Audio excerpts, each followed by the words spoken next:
Welcome to Bible Fiber, where we are encountering the textures and shades of the prophetic tapestry in a year-long study of the 12 minor prophets, one prophet each month.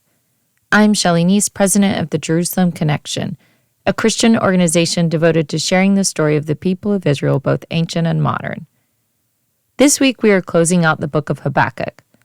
Habakkuk 3 is traditionally read in synagogue services on the second day of Shavuot, or Feast of Weeks. Shavuot, which falls this year in June, is the Jewish holiday to celebrate the giving of the Torah on Mount Sinai. On the Christian calendar, Shavuot links to Pentecost. Why read Habakkuk in remembrance of the Sinai theophany? Well, Habakkuk in its own way is a historic recount of the signs and wonders that accompanied the rescue of the Hebrews in the days of her youth. In the prophet's prayer of praise, he describes Yahweh as a cloud-riding divine warrior king. He alludes repeatedly to the events of the Exodus, wilderness wanderings, and Sinai. Habakkuk is looking forward to a future day when God will intervene in a dramatic way again, saving the people of Judah from exile and oppression once again. This portion of Habakkuk was composed for public reading and communal worship. I believe its incorporation into Shavuot liturgy is a fulfillment of the prophet's intent. Habakkuk 3 is a very different genre than the book's first two chapters. For this reason, some biblical scholars speculate that chapter 3 was a later editorial addition to Habakkuk. In 1947, a 1st century BCE commentary on Habakkuk called the Pesher Habakkuk was identified among the Dead Sea Scroll Library. The well-preserved scroll was among the original 7 Dead Sea Scrolls. The Essenes only included the first 2 chapters of the book in their sectarian interpretation. There was plenty of empty space left on the parchment, so it was a purposeful omission and not an issue of scroll damage. From there, the late-date theory for Habakkuk 3 gained traction. Possibly the Essenes only cared to apply their sectarian interpretations to the first 2 historic chapters and not the hymn portion. Archaeologists have since found other scroll fragments of Habakkuk 3 in caves nearby Qumran that date to this same early period.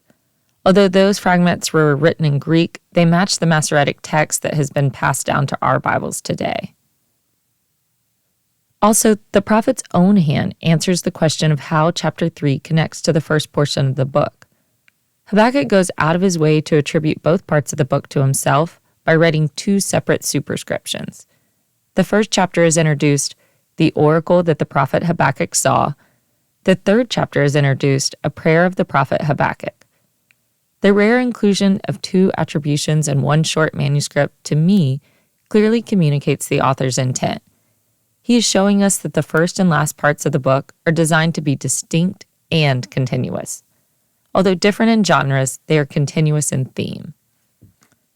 Habakkuk lived during the interluding years between God's great saving acts and the long story of the Jewish people.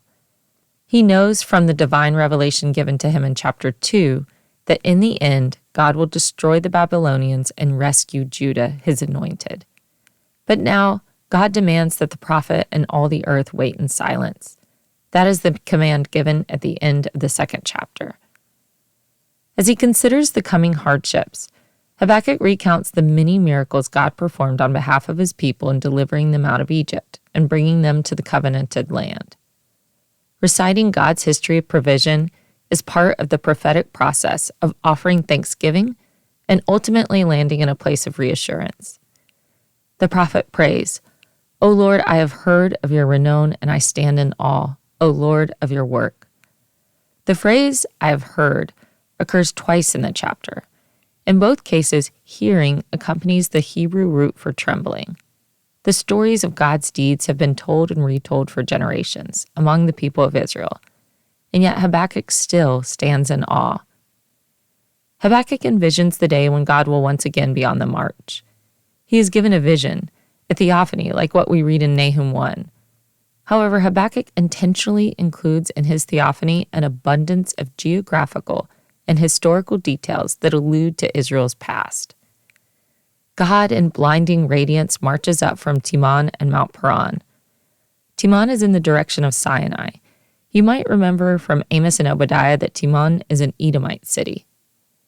In Deuteronomy 33, as Moses pronounced blessings over the 12 tribes, he described God as shining forth from Mount Paran.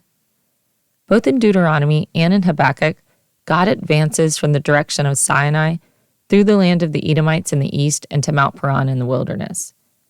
In the Song of Deborah, the prophetess also sings of Yahweh's marching to Israel's rescue through Edom. In effect, this is the same route the Israelites followed from Egypt to Canaan over the course of 4 decades. Habakkuk's panoramic view of the Hebrews' early history poetically connects God's intervention in the past with his coming salvation plan by painting a vision of God taking the same ancient pathways. God's sovereignty over nature is celebrated in the stories of the Exodus, and Habakkuk intends to show how the natural world continues to submit to Yahweh's authority. He writes, "He stopped and shook the earth. He looked and made the nations tremble. The eternal mountains were shattered." The shaking of the earth and the mountains points to the events at Sinai. God's wrath against the rivers and rage against the sea calls back to the miraculous parting of the Red Sea.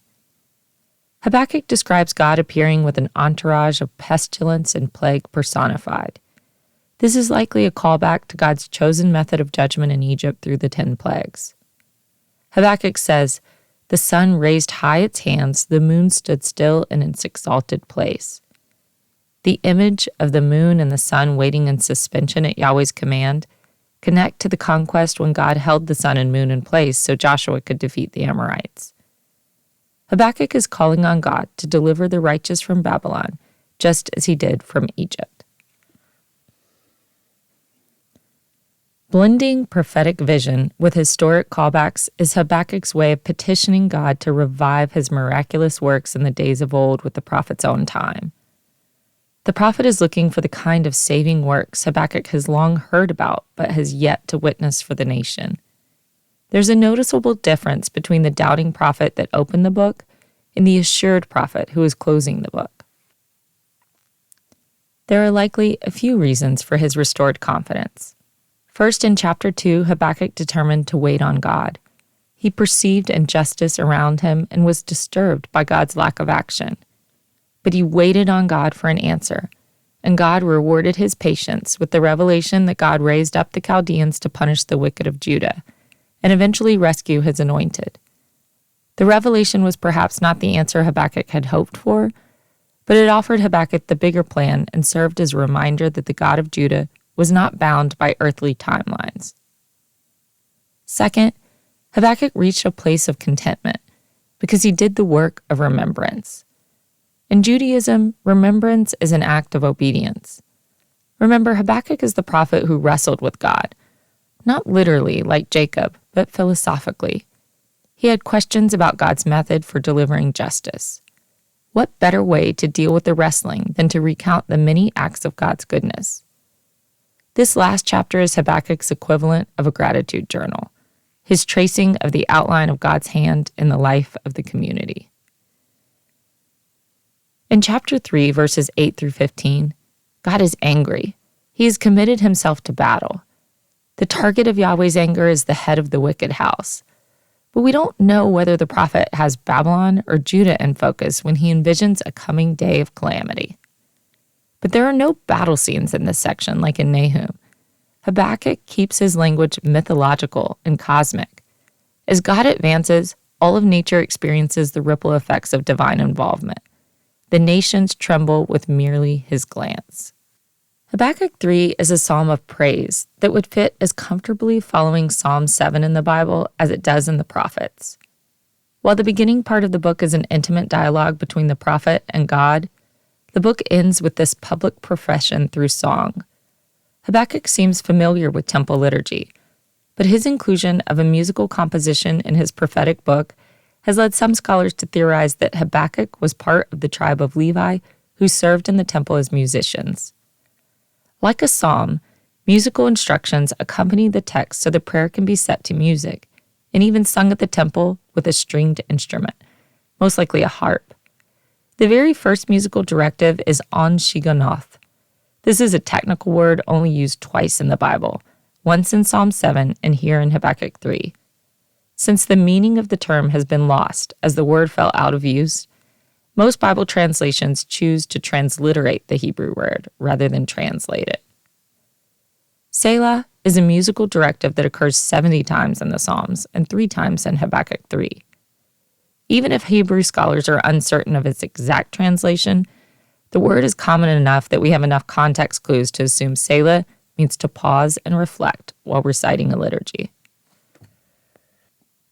The vision of Yahweh as heavenly warrior leaves Habakkuk with quivering lips, a pounding heart, and rotting bones. The prophet describes his revelation experience as both physical and spiritual. Is he in a state of fear because the full impact of the revelation is settling? Or is he in a state of rapture because he just encountered the Almighty? From the text, it might be either or both. Once again, this unique book gives us the chance to understand the life of the prophet, his questions, struggles, fears, and actual physical suffering. In most of the other prophetic books, the prophet speaks to the people on behalf of Yahweh. The script is flipped in Habakkuk, and we have a prophet speaking to Yahweh on behalf of the people. By the book's end, the doubts and questions of Habakkuk rescind, and his confidence in his Creator is restored. He no longer speculates about the timeline for God's full plan of restoration, or the methods for his chastisement. He finds hope in knowing that whatever follows, God will be present, and his presence is enough. Despite the visions of coming destruction as his wrath pours out on the streams and rivers, God cannot be known through human affairs, even if his hand is forced in judgment. God is best known through his justice and mercy. The liturgy ends with what feels like an invitation to join the prophet in praise. The hymn is such a beautiful composition. I have to quote it in full here, but it is also meant for your private reflection. He writes, "Though the fig tree does not blossom, and no fruit is on the vines, though the produce of the olive fails, and the fields yield no food, though the flock is cut off from the fold, and there is no herd in the stalls, yet I will rejoice in the Lord. I will exult in the God of my salvation. God the Lord is my strength. He makes my feet like the feet of a deer and makes me tread upon the heights." In good times, worshipers in Judah were commanded to visit the temple and present God with a portion of their first fruits, some piece of their harvest as a means of sacrifice. Like most of the Jewish holidays, Shavuot's origins connect to the harvest cycles in the land of Israel. Shavuot was the holiday associated with the wheat harvest. However, in Habakkuk's day, there was no harvest for offerings at any of the festivals. The book does not say whether the food shortage is from drought or the effects of war. Jeremiah, likely a contemporary of Habakkuk, described the coming destruction of Judah's trees, vines, herds, and flocks at the hand of the Babylonians. Whatever the reason for the lack of harvest, the prophet sees himself approaching God's temple with empty hands. Yet he offers thanks to God anyways. He is not praising God for what he has provided, but rather praising him for being the ultimate provider. This prayer is about who God is and not what he gives. In Thomas McComsky's commentary on Habakkuk, he writes, "The old, easy assurances that peace, health, long life, and prosperity were tokens of divine approval have collapsed in the face of experience. But Habakkuk, in hardship and privation, comes to know God more fully and to rejoin in him for his own sake and not for the benefits he bestows." When the rabbis incorporated Habakkuk's hymn into Shavuot liturgy, they knew what they were doing. Thank you for listening, and please continue to participate in this Bible reading challenge. For all of the biblical references each week, please see the show transcript on our blog or by signing up for our emails at jerusalemconnection.us. I don't say all the references in the podcast, but they are all in the transcript. Send me a message, I'll respond. Bible Fiber is available on YouTube or wherever you listen to your podcast. Shabbat Shalom.